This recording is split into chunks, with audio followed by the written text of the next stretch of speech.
ছোট মানুষ, ওর এখন মেন্টাল গ্রোথের ব্যাপার আছে, সব কিছুরই এখন এই সময় কেন, মানে ও কি কোনো প্রবলেম হয়?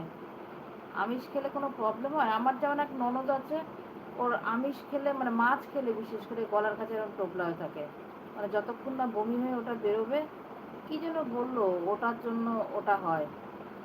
মানে একমাত্র যদি জিওল মাছটা যদি খায়, শিঙি মাগুর এরকম জিওল একদম টাটকা এনে ফ্রিজে রাখলে হবে না, এনে একদম টাটকা টাটকা এনে রান্না করতে হবে।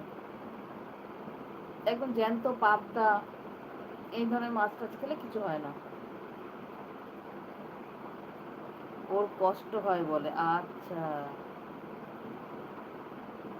আচ্ছা, তার মানে মানে ওরও ওই প্রবলেমটা, আমার ননদের ওই প্রবলেমটা। ওর যদি মাছ টাছ খায় ওই তাহলে ওই গলার কাছে এরকম পোটলা হয়ে থাকে।